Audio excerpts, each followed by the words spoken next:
नमस्कार, मैं हूं आशुतोष और आप देख रहे हैं टेलीकास्ट न्यूज़। बिहार की 40 लोकसभा की सीटें इन दिनों काफ़ी चर्चाओं में है। 40 सीटें हॉट केक मानी जा रही है।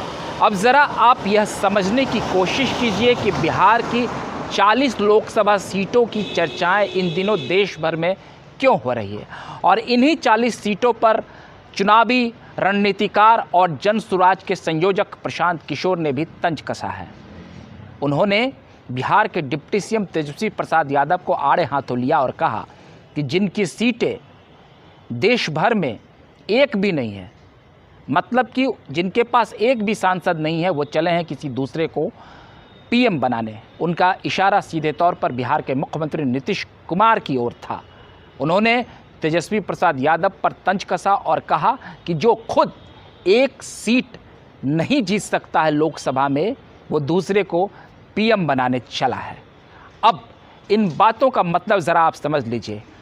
12 जून को राजधानी पटना राष्ट्रीय स्तर पर काफ़ी चर्चाओं में रहने वाला है।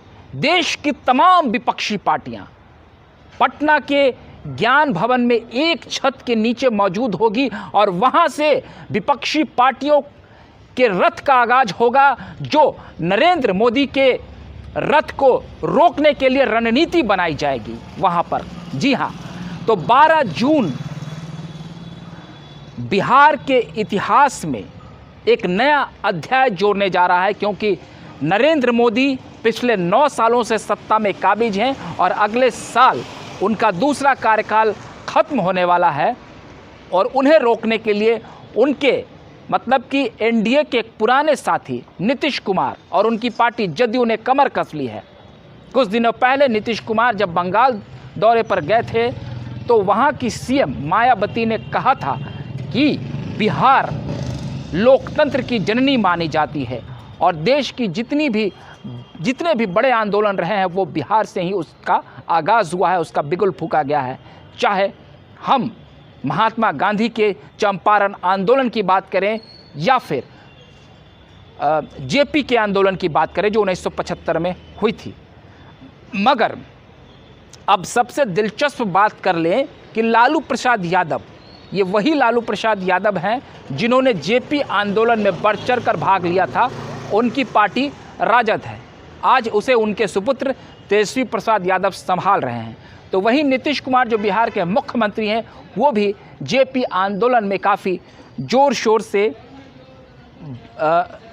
से कूदे थे और उन्होंने भी इस आंदोलन में अपनी महती भूमिका निभाई है। ये दोनों आज जेपी आंदोलन की उपज हैं। ये दोनों नेता, हम बात करें लालू प्रसाद यादव और नीतीश कुमार की, लेकिन इन दोनों राजनेताओं की पार्टी आज उसी जेपी आंदोलन के खिलाफत में जिनके साथ वो लड़ते रहे हैं उनके साथ खड़े होंगे और बिहार में एक बड़े आंदोलन की नींव रखेंगे। जी हाँ, कांग्रेस के खिलाफ जो इनका आंदोलन था, आज ये दोनों पार्टियां कांग्रेस के साथ खड़ी है और उसी कांग्रेस के साथ मिलकर मौजूदा नरेंद्र मोदी की सरकार को उखाड़ फेंकने के लिए नीति बनाई जाएगी।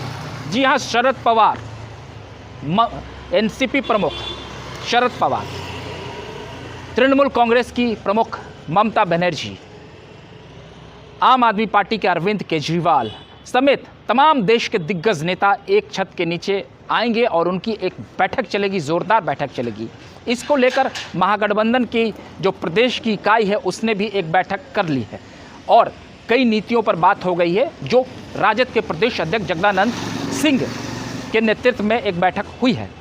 अब आप ज़रा समझ लीजिए कि बिहार की 40 लोकसभा सीटें क्यों महत्वपूर्ण हो गई, क्योंकि हिंदी भाषी क्षेत्रों में बीजेपी ने जो शानदार प्रदर्शन किया है उसमें से बिहार भी एक है। यहाँ पर 39 सीटें बीजेपी ने जीती पिछले लोकसभा चुनाव में और नीतीश कुमार एनडीए के पुराने सहयोगी रहे हैं। एनडीए में वो मंत्री भी रहे हैं और पूरी रूपरेखा को समझते हैं और लंबे समय से बीजेपी के साथ उनका नाता रहा है। तो हो सकता है कि नीतीश कुमार को विपक्षी एकता के लिए इसलिए चुना गया हो कि उनको एक काट के तौर पर देखा जा रहा है कि नरेंद्र मोदी को हराने में वो अहम भूमिका निभाएंगे। और नरेंद्र मोदी के साथ जब जब नीतीश कुमार का नाम जुड़ता है तो राष्ट्रीय स्तर पर जो राजनीतिक गलियारे होते हैं वहाँ चर्चाओं का बाजार गर्म हो जाता है। नीतीश कुमार नरेंद्र मोदी के पुराने धुर विरोधी हैं। 2013 में जब नरेंद्र मोदी को पीएम पद का उम्मीदवार घोषित किया गया था, तब नीतीश कुमार की पार्टी जदयू ने बीजेपी से नाता तोड़ लिया था। यह और बात है कि उसके बाद 2016 में 2017 में दोबारा फिर नीतीश कुमार ने एनडीए का दामन थामा, लेकिन अब पिछले साल उन्होंने फिर से बीजेपी से नाता तोड़ लिया है और अब वो काफ़ी हमलावर हैं बीजेपी पर। तो वहीं चुनावी रणनीतिकार प्रशांत किशोर, जो पिछले विधानसभा चुनाव में महागठबंधन को मदद करते नजर आ रहे थे, वो अब नीतीश कुमार और तेजस्वी प्रसाद यादव को आड़े हाथों ले रहे हैं। वो ये बता रहे हैं कि घर के बाहर कोई पोस्टर लगा लेने से उसे वो पद नहीं मिल जाता है। उनका इशारा नीतीश कुमार के तरफ है। तो बिहार की सियासत में राजद और जदयू का जो एक गठबंधन है, उसके बीच में अब प्रशांत किशोर भी आ गए हैं और वो भी यहाँ अपनी राजनीतिक ज़मीन देख रहे हैं। पूरे बिहार भर में वो इन दिनों यात्रा कर रहे थे। जन स्वराज उन्होंने अपना एक संगठन बनाया है जो भविष्य में राजनीतिक पार्टी का रूप ले सकती है, लेकिन अभी वो यात्रा रुकी हुई है कुछ स्वास्थ्य कारणों से, और फिर वो इस माह शुरू होगी, जून के माह में। तो पूरी तरीके से अगर देखा जाए तो बीजेपी को हराने के लिए नीतीश कुमार ने कमर कस लिया। वहीं बीजेपी ने भी ऐलान कर दिया है कि जून के माह में वो बिहार में 4 बड़ी बड़ी रैलियां करेंगी, जिसमें एक रैली में प्रधानमंत्री नरेंद्र मोदी भी शामिल होंगे और अन्य रैलियों में अमित शाह उसकी अगुवाई करेंगे। तो पूरे तरीके से देखा जाए तो बिहार राष्ट्रीय राजनीति की केंद्र बिंदु बन रहा है।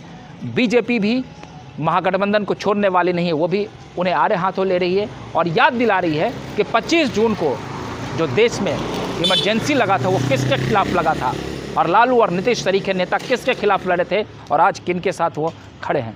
तो पूरी तरीके से अगर देखा जाए तो इस बार लोकसभा चुनाव में बिहार केंद्र बिंदु में है और नरेंद्र मोदी को हराने के लिए बिहार के मुख्यमंत्री नीतीश कुमार मैदान में कूद पड़े हैं। आपको हमारा ये वीडियो अच्छा लगा हो तो कृपया कर हमारे वीडियो को प्यार दें। अगली बार फिर हम नई वीडियो के साथ हाजिर रहेंगे। तब तक के लिए आप हमें इजाज़त दीजिए। बहुत बहुत धन्यवाद।